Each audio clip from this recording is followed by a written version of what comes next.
Aujourd'hui, les hackers sont perçus comme des hors-la-loi de l'ère informatique. Ils traquent l'information, volent et propagent des virus. Ils véhiculent une image plus que négative. Mais leur objectif n'a pas toujours été de nuire à autrui. Ce hacker a déclenché une révolution informatique. Voici l'homme qui l'a inspiré.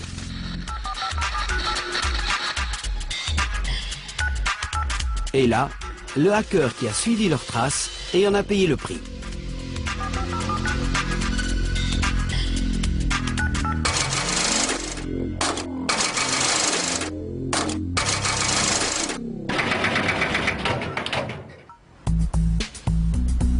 Ces trois rebelles de la technologie sont les pionniers du piratage informatique, au début assimilé à du bidouillage. Pour Steve Wozniak, le bidouillage repose principalement sur l'inventivité.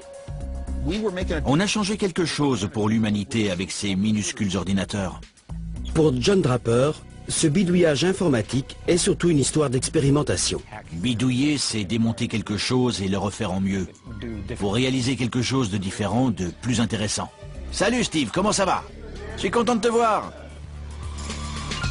Pour Kevin Mitnick, le piratage, c'est avant tout de la subversion.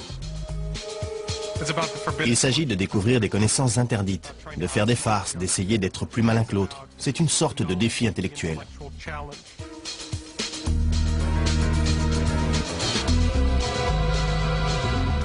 Le terme hacker a deux significations en fait. Avant, ça voulait dire bidouiller des ordinateurs. C'était des gars qui passaient la nuit sur n'importe quelle machine qu'ils arrivaient à emprunter en essayant de mettre au point le programme parfait. Leurs histoires révèlent comment les hackers, qui étaient d'abord les héros de la révolution informatique, sont devenus des hors-la-loi dans le monde qu'ils ont créé. Hi. Where does this wire go? Well, you see, this is telephone wire. And it's going to run from your house, the big cable on top of that pole.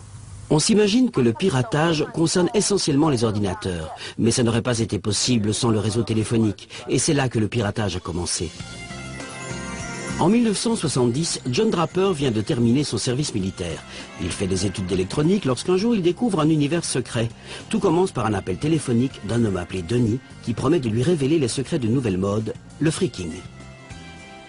Il a commencé à me parler des freakers. Je lui ai demandé, c'est quoi un freaker? Il m'a expliqué, on joue avec des téléphones. J'ai répondu, j'avais compris, mais qu'est-ce que vous faites avec? Il a dit, on décortique le système. J'ai demandé si on pouvait passer des appels gratuits. Il m'a proposé de passer le voir, il avait deux amis chez lui qui voulaient me parler. J'ai frappé à la porte. Son père a ouvert, j'ai dit que je venais voir Denis. Il m'a dit de le suivre. Il m'a amené à sa chambre, a ouvert la porte, il faisait tout noir là-dedans. J'ai demandé si on pouvait allumer la lumière. Denis a répondu, ils sont tous aveugles, ils n'ont pas besoin de lumière. On a commencé à discuter et j'ai dit, montre-moi comment vous faites pour passer des appels gratuits. Ça m'intéresse.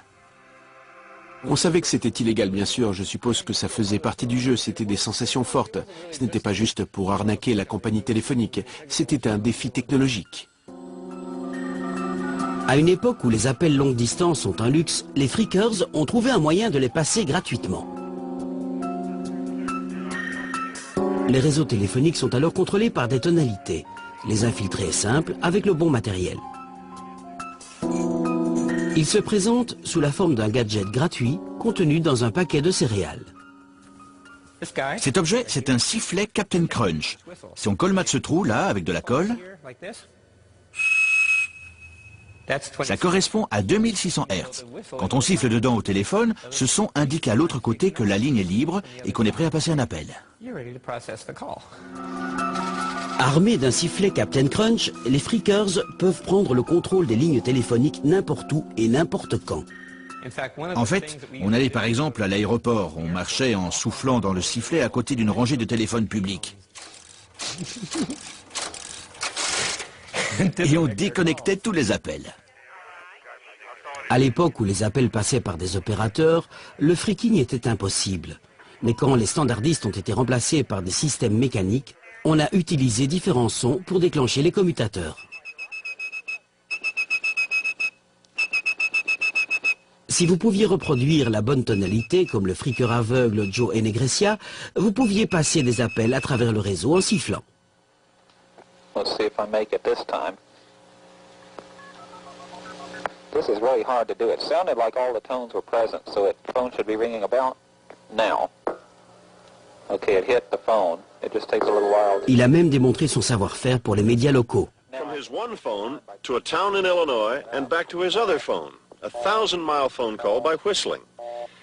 Joe Ingressia says he used to do these things because he is fascinated by the technology. Ce sont les précurseurs des hackers, les pères fondateurs. Pour les freakers, tels que Captain Crunch et Denis, le réseau téléphonique est un immense terrain de jeu technologique, plein de sons et de commutateurs à explorer. 30 ans plus tard, ils se sont réunis pour revivre leurs exploits. Salut Denis. Salut. Allez, sors, ça fait longtemps qu'on s'est pas vu. Comment ça va, John? Quoi de neuf? Denis, si on allait s'échauffer un peu, faut que je teste mon nouveau boîtier. La règle d'or était de ne jamais pirater le réseau téléphonique de chez soi. Sinon, la compagnie de téléphone pouvait vous localiser. À l'époque où je traînais avec Denis, on montait dans un van et on roulait au hasard pour essayer de trouver le coin le plus isolé possible. On se planquait là, dans une cabine téléphonique, et on piratait la ligne.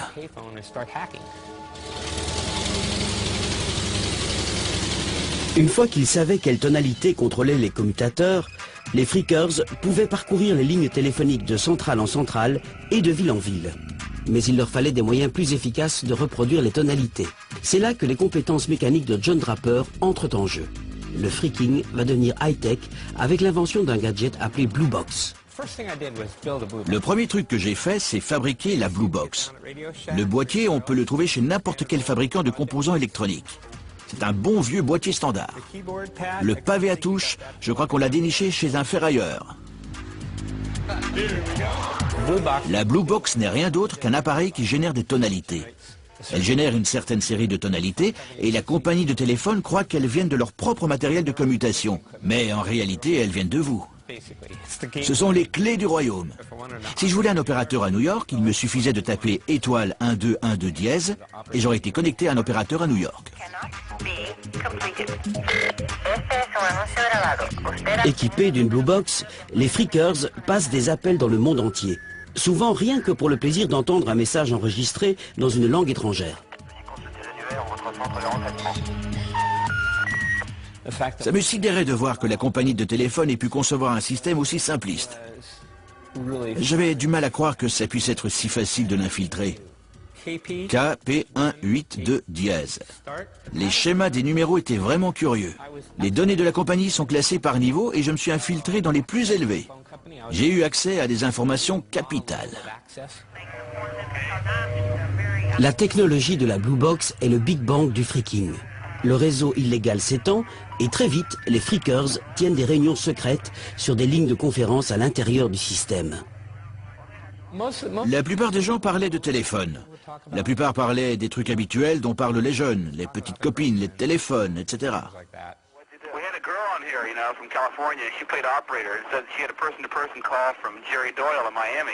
Ces conférences à l'époque, c'était un peu comme les chatrooms aujourd'hui.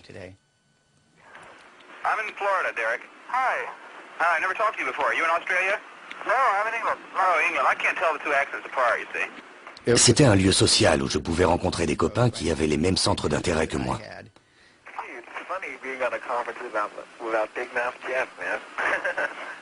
C'était un peu comme une société secrète.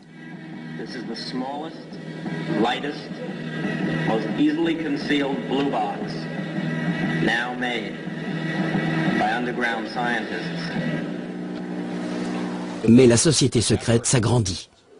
When phone freaks have a convention, people don't give their right names, masks are given out at the door. Les seuls freakers qu'il y avait se livraient à leur activité avec une mentalité de vrais hackers. Et l'un des systèmes les plus complexes au monde à l'époque était le réseau téléphonique. Et pouvoir décoder tous ces secrets ouvrait les portes d'un monde de connaissances. There was a guy that called himself around the world, from the one payphone, around the world with a payphone beside him. He's like, hello, and there's a lag, and hello, how are you? I'm fine, you know? Et les freakers n'apprennent pas seulement à manipuler des commutateurs mécaniques. Ils développent aussi le don de manipuler les employés des compagnies de téléphone, un art qu'ils appellent l'ingénierie sociale.